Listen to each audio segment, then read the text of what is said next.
Good morning, beloveds. It is Sunday. And I have nothing because I literally woke up, got in the shower, and came in here to do this. I like to take Sunday as a day of rest. You should make sure that you take one day for a day of rest every week. It doesn't have to be Sunday. All right. But it is August 16th. And yes, it is August 16th. And our title today is I Am Inspired from On High. Jesus, in utmost simplicity, proclaimed in the ecstasy of his illumination, I and the Father are one. What do you suppose would happen if you believed his declaration? Not as a mere intellectual concept, but with deep inward feeling and an expanding sense of its meaning. Would you not sell all that you possess for this single pearl of utmost worth? This drop of water taken from the ocean of being, this mountaintop of revelation. If the wisest person who ever lived proclaimed this truth, should you not accept it? Simply, directly, and sincerely. Perhaps what Jesus taught seemed too good to be true, and yet all nature is a living example, a continuous reminder that there is a spirit animating everything, a presence diffused, a law governing, a unity sustaining, a coordinating will binding all together, a unifying principle upholding everything in place. Say, I cleanse the windows of my mind that it may become a mirror reflecting inspiration from the Most High. Today I walk in the pathway of inspiration. There is an inspiration within me that governs every act, every thought, with certainty, with conviction, and in peace. The key that unlocks the treasures of the kingdom of good are in my hand. I unlock the doorway of my consciousness and gently open it that the divine presence may flood my whole being with light, illume my being with its radiant glow, and direct my footsteps onto a pathway of peace and joy. All right, so we are in the month of vitality. And just think about it for a minute. What does vitality mean to you?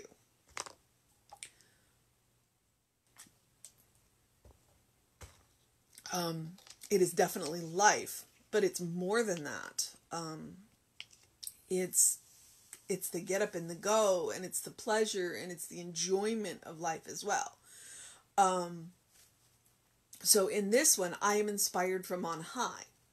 We start out with Jesus proclaiming, I and the Father are one. Now, he says, simplicity, in utmost simplicity, proclaimed in the ecstasy of his illumination, I and the Father are one. All of the things that Jesus did, he never claimed that it was his power. He never claimed that he was the one doing it. He always said, the Father does through me. He also told all of his followers that you can do this. The difference between Jesus and his followers was not that he was the Son of God, but that he believed that he was the Son of God. Because we are all children of God. We are all children of the Spirit. But Jesus believed it from the core of his being and allowed that power to flow through him in a way that, well, one, he did it consistently. And because you've seen other people do it. If you go back and look at all of the spontaneous remissions for cancer, that would be the power of spirit flowing through that person, reasserting the natural order of that body. Okay, yes, that is my belief. And if you talk to people with cancer, they may have a completely different explanation, and that is okay. But in that moment, they unified with the one and reasserted what their body should be doing. So Jesus did that consistently. And I mean, that's what faith healing is too, when you allow the power of God to flow through you into another person. Again, Jesus did it consistently because he always had the belief. He had the belief in his waking, in his sleeping, in his meditating, in his praying, always. I mean, if you want to talk hardball metaphysics, that is hardball metaphysics. He didn't have to alter his state of consciousness. That was his state of consciousness. So what do you suppose would happen if you believed his declaration, not as a mere intellectual concept, but with deep inward feeling and an expanding sense of its meaning? It's an intellectual exercise for us. I and the Father are one. I am a child of God. The power of God flows through me. It's an intellectual experience. But are you willing to feel it on that deep level? To feel it all the way down? And to allow that feeling, and I'm going to use this word, allow that feeling to use you. Because that can be a terrifying thing. That sounds like giving up control. And to a degree it is, but you are giving up control to that which is good. That is one of the core principles of science of mind, is that spirit, that patterning intelligence is good. It will not use you badly. All right. So, for that knowing, that feeling, that deep, consistent, consciousness, would you not sell all that you possess for this single pearl of utmost worth, this drop of water from the ocean of being, this mountaintop of revelation? Because if you could, then everything would be provided for you. At least that's what he teaches. Yeah, I admit I have a question on that one. If the wisest person who ever lived proclaimed this truth, should you not accept it simply, directly, and sincerely? Perhaps what Jesus taught seemed too good to be true. And yet, all nature is a living example, a continuous reminder that there is spirit animating everything, a presence diffused, a law governing, a unity sustaining, a coordinating will binding all together, a unifying principle holding everything in place. Yep, that's one long sentence. It's an entire paragraph of one sentence. So, because yeah, I mean, you saw me have that moment of question. Perhaps what Jesus taught is too good to be true, and yet all nature is a living example. Because he gives the example, are the lilies in the field not arrayed as beautifully as King Solomon? Does God the Father not know when a sparrow falls?